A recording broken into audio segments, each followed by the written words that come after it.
or call 457-9994. WEFM 99.9, the Queen First Sound. 99.9, the heart and soul of St. Vincent and the Grenadines. WEFM is SVG. Bringing you the news 24 hours a day, 7 days per week, with a fresh approach. www.999wefm.com. WeFM News, online, on demand.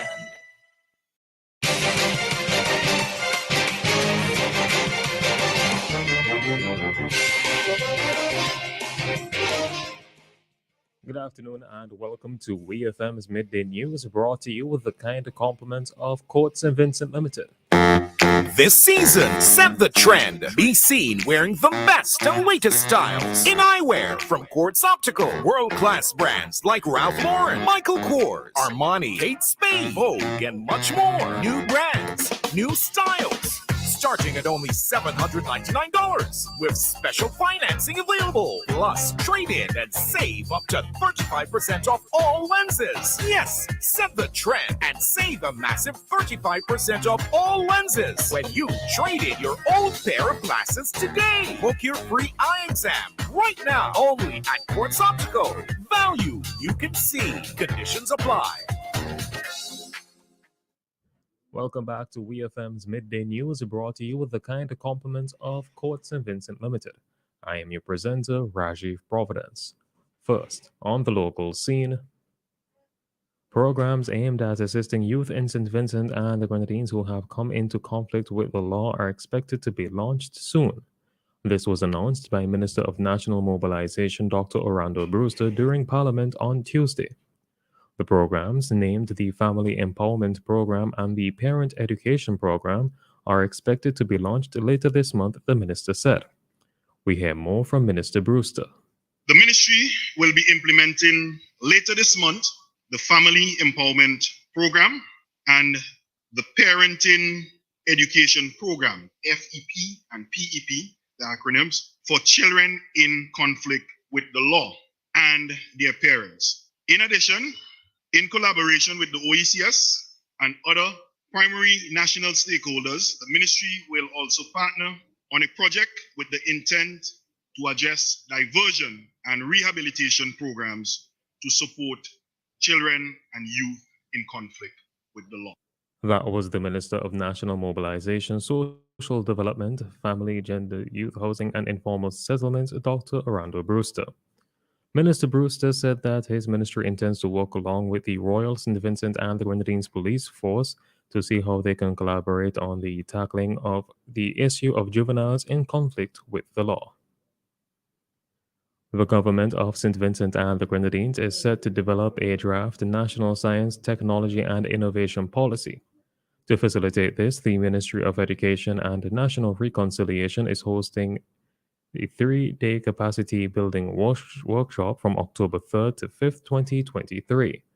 Several public sector officials and other stakeholders in science, technology, and innovation participated in the first workshop, which commenced on October 3rd at the University of the West Indies Global Campus at Maurice Road.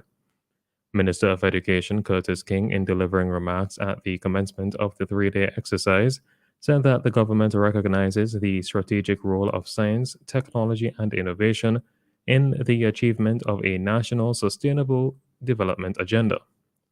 The Science, Technology, and Innovation Needs Assessment was carried out in July and August of this year.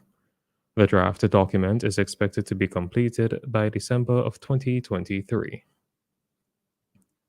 Still on the local scene, there are several projects in the works for St. Vincent and the Grenadines that will be executed through assistance from the Republic of India.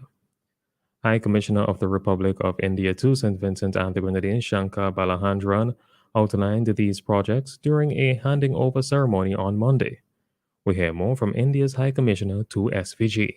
Our partnership extends to projects such as the construction of a learning resource center at Mount Bentinck, Georgetown, with an Indian assistance to the tune of $1 million, and provision of machinery to support small and medium enterprises, enhancing employment opportunities and product marketability through technology, also with an Indian assistance of $1 million. India has also extended a $10 million line of credit to St. Vincent and the Grenadines for renewable energy projects. That was the High Commissioner of the Republic of India to St. Vincent and the Grenadines, Shankar Balahandran. He also noted that India offers scholarships to SVG as part of their partnership. He said that India stands ready to share expertise and knowledge with the people of St. Vincent and the Grenadines.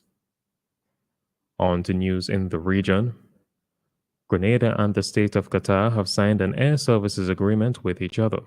The Qatar news agency reports that the agreement was initialed by Qatar's Minister of Transport Jassim bin Saif Al Sulaiti and Grenada's Prime Minister Dickon Mitchell. As per the agreement, the national carriers of both countries can operate an unlimited number of passenger and cargo flights with full transportation rights, Loop News reports. Following the signing ceremony on Tuesday, the two officials discussed Qatar-Grenada relations in the fields of transportation, civil aviation, and ports, and ways to further enhance them. The pact brings the number of Qatar air transportation agreements with world countries to 176. Guyana's President Dr. Irfan Ali is set to receive the Inter-American Institute for Cooperation on Agriculture ICA Leadership Award. Guyana's head of state is attending ICA's conference in Costa Rica, where he will receive the award recognizing his leadership in food security and sustainable development. While there, he is expected to pay a courtesy call to Costa Rica's president. According to Loop News, Guyana's president is also expected to address the Forum on Global Agriculture from the perspective of the Americas and Caribbean region. ICA said that the president's support and commitment to public agendas related to issues such as regional integration, rural connectivity, social inclusion in the countryside, and gender equality, all of which are central areas of ICA's work, were also considered for the presentation of the award. On the international scene, a pregnant woman is among 18 people who have died in a blast at an illegal oil refinery in Nigeria. The blaze took place early on Monday when a homemade refinery ignited a nearby oil reservoir, leaving victims severely burned, according to a report by AFP news agency on Tuesday. According to Al Jazeera, illegal refining is common on the oil-rich Niger Delta region of Nigeria, as impoverished locals tap pipelines to make fuel to sell for a profit. The practice, which can be as basic as boiling crude oil in drums to extract fuel, is often deadly. Nigeria, a member of the Organization of the Petroleum Exporting Countries OPEC, and one of Africa's largest petroleum producers, has for years tried to clamp down on illegal crude refineries, with little success, in part because powerfully connected politicians and security officials are involved, local environmental groups say.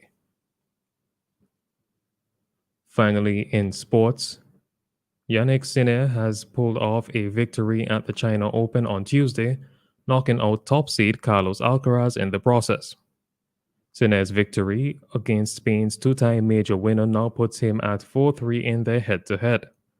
According to BBC Sport, the 22-year-old Italian said his performance was at the very top of those he had produced in big matches. The win means he will face Daniil Medvedev in the China Open finals. After the tournament, Sinner will rise to a career high of the fourth-ranked tennis player in the world. This has been WEFM's Midday News. I have been your presenter, Rajiv Providence. Join us again at 3 p.m. for WEFM's 3 p.m. News. WEFM's Midday News is brought to you with the kind compliments of Court St. Vincent Limited. Make your move with Quartz Ready Cash and get a payment holiday for the holidays. Plus, with your next Quartz Ready Cash loan, you can enter to win up to $20,000 cash, plus other fabulous prizes in the Ready Cash Mega Money Roadshow. All you need is your ID.